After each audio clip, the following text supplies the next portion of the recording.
Vasara pagaliau ateina ir įprastus virtuvės darbus dažniausiai šeimininkės ir šeimininkai vyrai perkelia į lauką.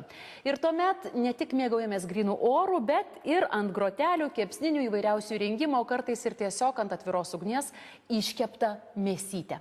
Bet ar žinojote, kad tiek tie mūsų pamėgti šašlykai, tiek ir pavyzdžiui dešrelės pakaitintos ant atviros ugnies netitinka sveikos mitybos reikalavimų? Na, grįžti atgal į virtuvę nesinori, nei romantikos, nei vasaros nejauti. Todėl šį rytą labai džiaugiuosi galėdama pakalbinti tikrą ekspertą, būtent kepimo technologijų ekspertą ir COP International atstovo Baltijos šalyse, poną Mindaugą Kalvaitį. Labas rytas, Mindaugai. Labas rytas, labas rytas. Ar tiesą pasakiau, kitaip tariant, nenusišnekėjau teikdama, kad ant atviros ugnies kepta mėsa nėra sveika mūsų organizmui? Kaip mes ją keptume ant atviros ugnies, visą laiką kažkas tai nuvarva, kažkas atsiranda žarijos, kažkas pribėga ir ant pačių grotelių kažkiek tai dega. Tai ar būsime mes labai jau, kaip pasakyti, stengsimės, vis tiek kažkas tai vyks. Turite minti, kad nekepam, o deginam? Taip, nekepam, o deginam. Temperatūros reguliavimas tam pačiam grylyje ir turint mūsų medžio anglės arba kokos anglės brikėtus, vis tiek reikia tai daryti mokėti. Ir paprasčiausiai žmonės užkuria, palieka ir, kaip pasakyti, keičiasi. Pavarto vyrai su alum šalia atsistoja. Keičiasi, kas prižiūri ir paskui gaunasi viršus apdegęs, vidury žalias. Kitaip tariant, atvira ugnis jau supratau, kad, na, kaip ir nuodas išeina. Na, o pavyzdžiui, grotelės? Gal ne tiek nuodas, kiek yra, vadinkim, nepatartina. O grotelės? Grotelės lygiai tas pats, jos yra kiauros, ant žarijų lygiai taip pat varva ir kokią mėsą pasirinksim, galim kūdesnę, bet vis tiek kažkiek tai nuvarvės ant žarijų. Mindaugai, rizikuojam dabar čia tapti tautos priešais, negi dabar turim visas tas gražias tradicijas, kepimas šašlykų, toks svarbus vasaros akcentas, turime nutraukti. Ar yra alternatyva? Aš manau, kad pats laikas truputį pasidomėti ir pakelti mūsų tą, jeigu taip galima įsireikšti, griliavimo kultūrą arba buvimą gamtoj kultūrą. Mes žinom vieną dalyką, šašlykas, gal ten sparneliai. Yra puikių dalykų, kuriuos galima daryti ir, vadinkim, gamtoj, panaudojant vienas ar kitas kepsnines ir turint improvizacijos, turint trupučiuką, kaip pasakyti, noro, gal susipažinti su kažkuo. Nes griliavimo kultūra yra nuo vyno taurės iki pačio kepimo didelis procesas.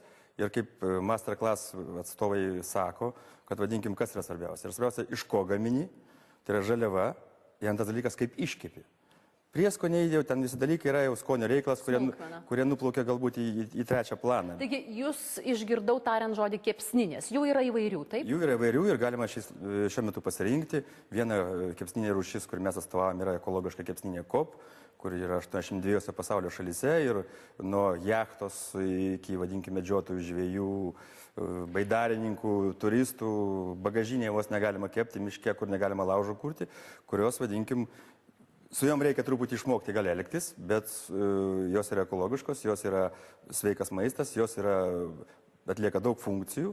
Tos funkcijos gali būti nuo, vadinkim, troškinio pagaminimo iki ten mėsos stambaus gabalo iškepimo, galbūt žuvies iškepimo, parūkimo, daržovių, folijoje, nefolijoje, ant grotelių.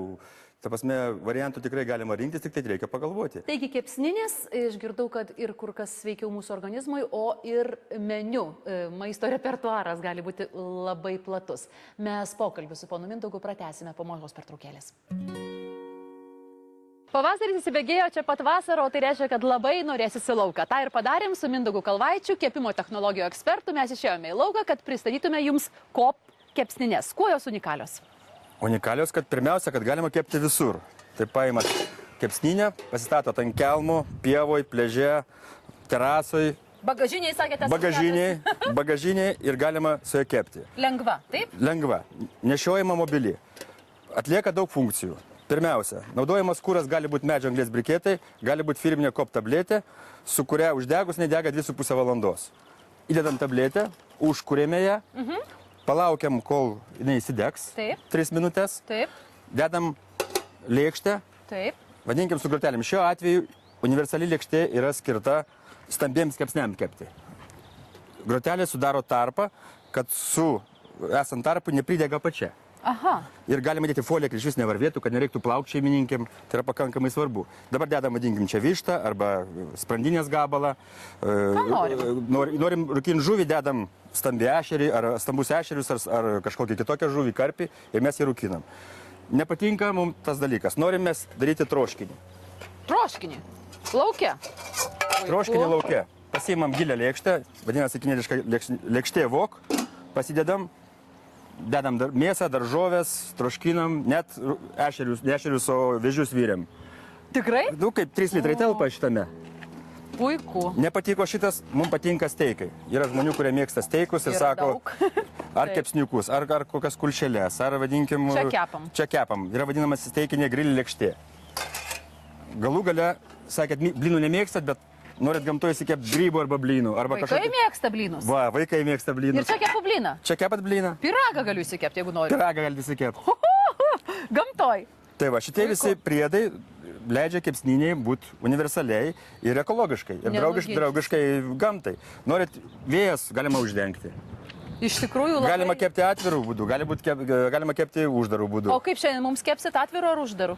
Aš manau, kad pradžiai atvirų būdų kepsim, kad visiems kvapas pasijustų, o paskui uždengsim, kad būtų gerai iškepę. Ne, geriau pradžioje uždenkit, nes mums dar dirbti reikia su kolektyvu, jūs čia kvapą paskleisit. Taigi laukiam tada. Galų gale serviravimas yra speciali lentelė, kuri pritaikyta dangčiui. Aha, kad šiltai. Jinai naudojama gamtoj tris paskirtis turi. Pirmiausia,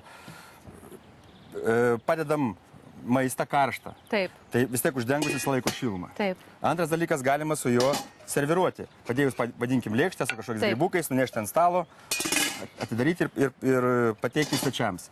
Trečias dalykas, gamtoje visą laiką būna musyčių, uodų kažkokių, kurie lenda prie maisto galbūt. Kėsinasi į mūsų pietus. Taip.